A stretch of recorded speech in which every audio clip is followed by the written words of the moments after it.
Good morning, everybody. This is Dexter Kendrick. I'd like to welcome you all back to the all-new Heavenly Body TV right here on the Dexter Kendrick Soul channel here on YouTube.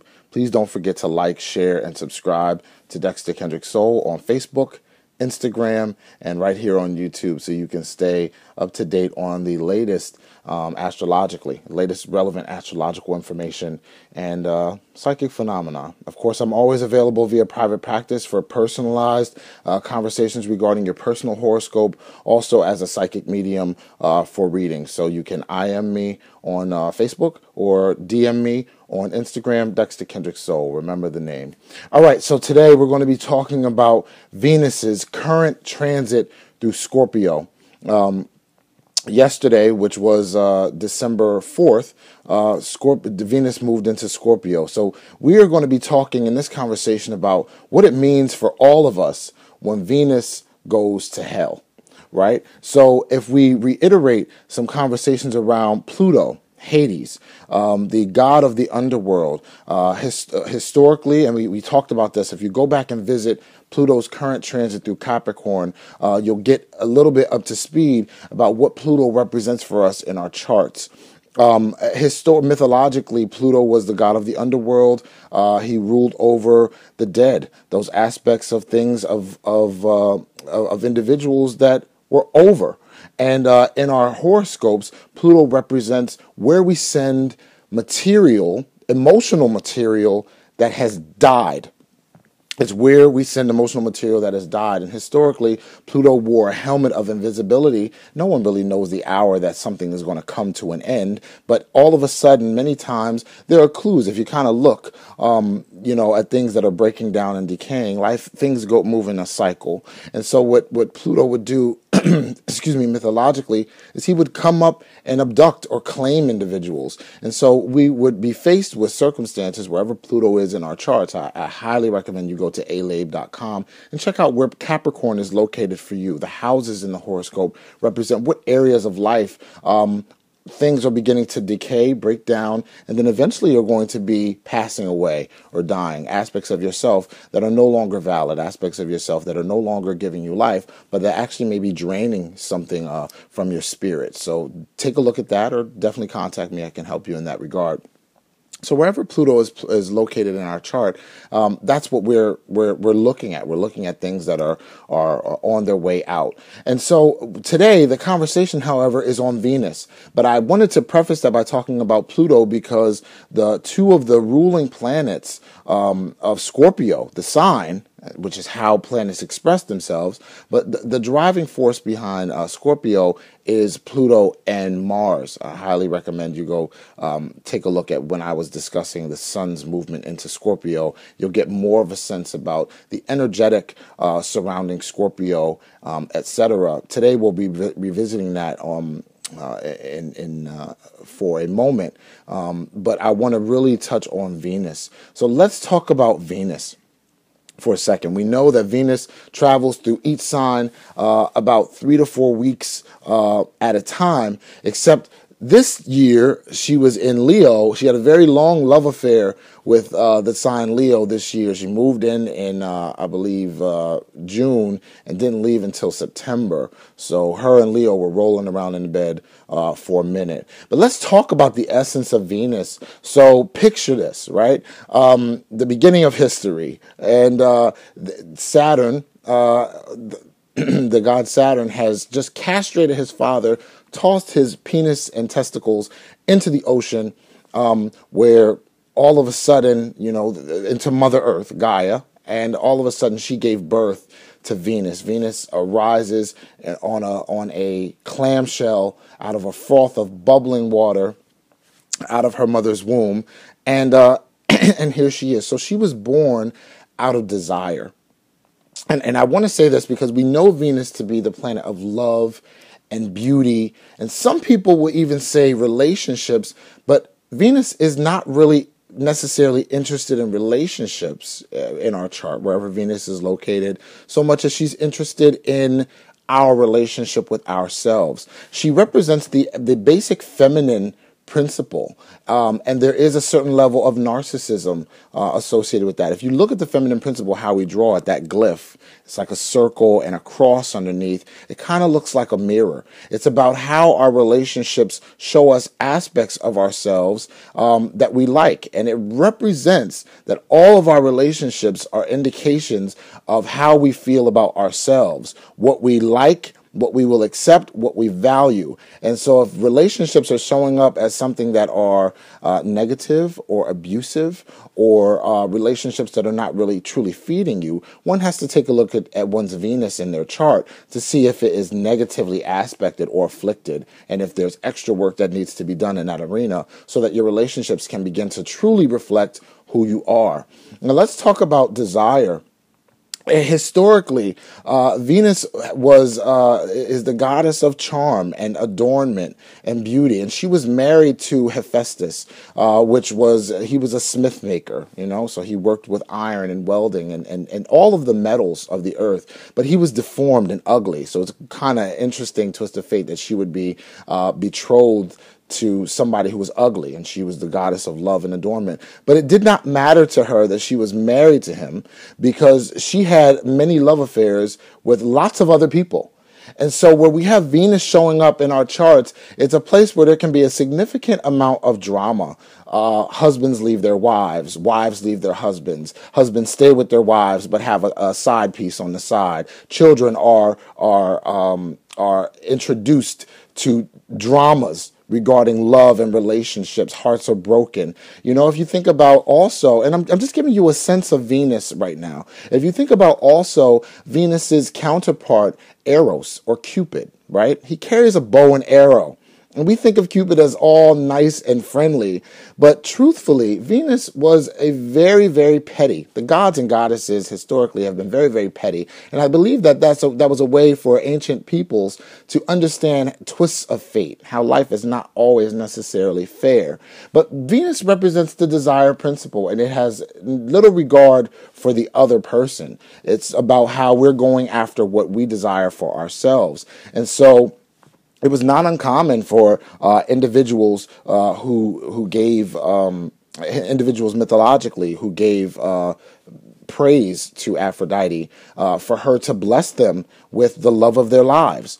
Ironically, the love of their lives usually was already married or engaged or betrothed to somebody else. But that was irrelevant because Venus was the goddess of desire. And so whatever you wanted, she would help you to get it. And that's interesting because in our charts, wherever Venus is moving, whatever area, whatever house in our charts Venus is moving in, we are going after what we want. But what's interesting is that in our society today, what's different from previously is that the conversation around narcissism or even too much of a good thing, of course, is never really good, because Venus is only interested in being loved, receiving love from other people, and experiencing pleasure. Well, if that's all we did all day, we wouldn't get much done. And so too much of a good thing, like I said, is not necessarily good. It actually can be an affliction. However, wherever Venus is placed in our charts, we are using all of our charms and skills to go after what we desire, unless we have an affliction to Venus in our chart, which is something that you can contact me about. We can talk about more in depth. But as I said in the last post, when I was discussing Mars's current transit through Libra, I mentioned how the signs represent the clothing, the outfit that the planets will wear. How and in a tribute to Aphrodite or Venus, we have to put her in some kind of an outfit so that we can understand exactly how she is moving in our lives from now until December 30th. She will be staying shortly with Scorpio. She'll be rolling around with her nephew down in hell for a little bit. So why don't we say that at this time, Venus is going to be putting on her dominatrix outfit, her cat suit. She's going to be breaking out the whips and the chains. And why is that? Because Scorpio and Hades represent those aspects of desire in ourselves and how we come into contact with our primal rage when we actually can't have what we want. And so what happens when our relationships show up and are not giving us what we want? We actually, because Pluto is the god, the dealer of death. And so what's interesting is that we always have to acknowledge what parts of our relationships, actually we will have to acknowledge it now for the next 4 weeks, what parts of our relationships are dead or dying or disrespecting us in some way or humiliating us in some way. Venus has her catsuit on and her whips and chains. So she is actually interested in, at this time, in working in tandem in hell, because she is a queen. She is in hell, and she is saying, move over, Persephone, which is Pluto's wife. And she's saying, it's time for me to inflict a little bit of pain so that everybody can wake up to their relationships and what they've been putting up with, and see if that's a true reflection of what they feel they deserve. Is that what they find attractive? Are you interested in allowing people to walk all over you? If that's what's showing up, that may not be what's showing up. But you are going to be drawing situations to you, all of us, that will challenge what it is that you've just been putting up with in your relationships, and also will challenge what it is that you desire. Many of us in this society where status quo rules the day are uncomfortable saying what it is that we actually like, what actually turns you on.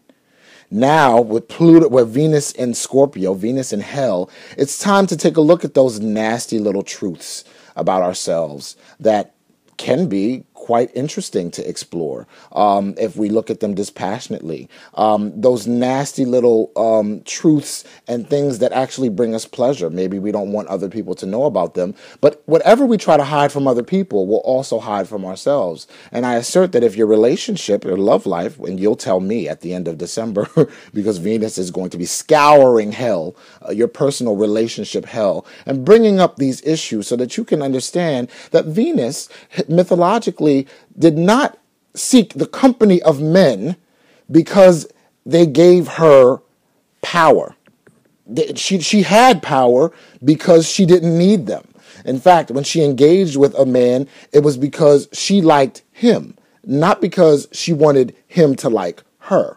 So let's understand the power of Venus, the principle, the feminine magnetic principle, that if we're entering into relationships because we're interested in what they will give us, then we really don't understand relationships. Remember, Venus is not the goddess of relationships. She could give a damn about relationships.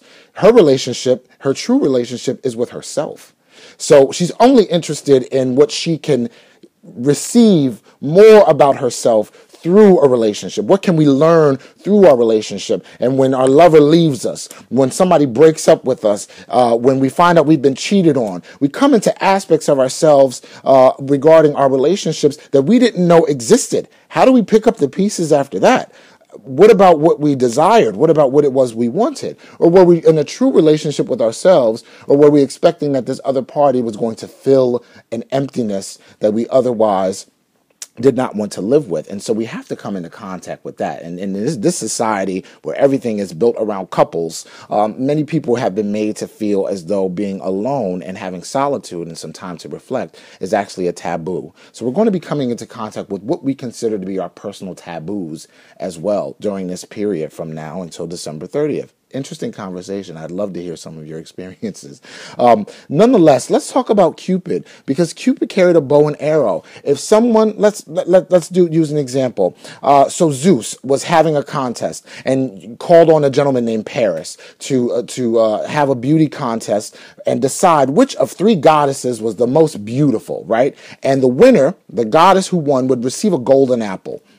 So there's Hera, his wife, or Juno, the goddess, the patron goddess of wives and the home and mothers. And then there was also Athena, goddess of strategy and warfare and wisdom, the strategy behind war, not the actual going in and slicing throats. That's Mars's job. And then also Venus, Aphrodite, goddess of love and beauty. So of course Hera promises Paris that if he chooses her as the most beautiful, she'll give him a long life and lots of wealth, and he will be stable. She offers him stability. And Athena offers him strategy in any war that he ends up going into. She will promise that his strategies will be sound and that he will win them. Aphrodite starts to undress herself. And we can already guess who won. So, of course, he gave the apple to Aphrodite. A young man, as he was, found that to be the most valuable. So Venus represents what we value in our lives, and that's what we go after. We go after what it is that we value, and that says something about us. And, much of Libra, the conversation around Libra, one of the patron signs of Venus, is around making choices. When you make a choice, you're saying no to all other choices, and that's why sometimes Libra can have a difficulty making a choice, because it does mean you're cutting off some other aspect of possibility. However, when he does this, she promises him the love of her life with Helen of Troy. But what's interesting is that Helen of Troy is already somebody else's woman. But Venus doesn't give a damn, because he wants the love of his life, and he's going to get it. And so that's interesting around Venus. There's always a significant amount of drama around going after what we desire, because it may or may not conflict with what somebody else desires or what somebody else already has. And so with Venus now in hell in her dominatrix outfit, she will be essentially bringing us into contact with aspects of ourselves regarding our desire nature. If we are in touch with our desire nature, then we'll probably find this to be an interesting transit regarding going after what we want, and also feeding us with regard to our relationship to ourselves. That will come across. If there are things that you haven't been saying to your partner, that is going to come up. There are going to be triggers. Hell represents all the things that we sweep under the carpet. And with Venus scouring them, it's going to bring up a conversation regarding your relationship with yourself. If it's not such a good relationship, then you can expect that Venus is going to be the dominatrix that she is dressed as, and she's going to pretty much take you through the fire during this period of time. If you, however, have taken your relationship with yourself by the balls, then you will be brought into contact with other people where you actually end up being the dominatrix for them, and actually taking them by the balls and saying, no, you can't come for my self-esteem, and this is what happens when you do. There will be a significant amount of punishment involved. But let's talk about Cupid. I keep kind of touching on him, and I want to really drive that home as I bring this to a close. Cupid had arrows, and what he would do is, if Venus was blessing somebody or being spiteful and actually cursing somebody, she would have him shoot an arrow into the backside of that individual. And we look at this at Valentine's Day as being something that's really nice. But if you were ever shot with an arrow, I mean, it actually could kill you, right? It's a wound. So what Cupid does is he inflicts a wound upon us that requires our attention. So desire, many times when we are feeling it, is an open wound, and it needs treatment, right? And so we want to fill that wound somehow by going after what it is we desire. That wound is desire. And so I wanted to just kind of talk to you about how Venus is going to be showing up in our charts between now and December 30th. She has love affairs all the time. She moves through the signs about 3 to 4 weeks at a time, and she doesn't stay long, except this year Leo needed a little bit more attention. They had a very long session for 6 months, as I was saying. You can imagine that she got her things when she was finished with Leo, and she moved on. And now that she's in Scorpio, it's time to discuss a different one. In Leo, it was authenticity. In Virgo, it was value through skills and service, what it is that we bring to the table.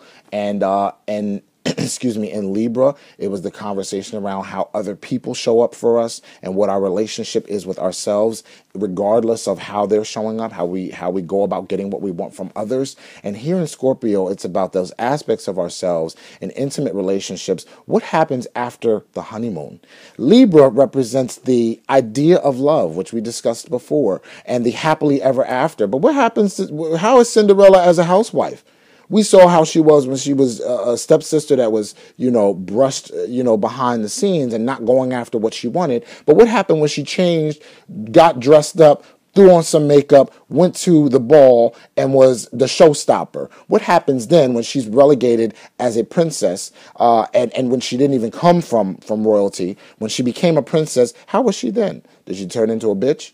Did she turn into now that I can get what I want, and I've spent 10 years or all of my life taking care of other people, go wash the dishes yourself? Who is she?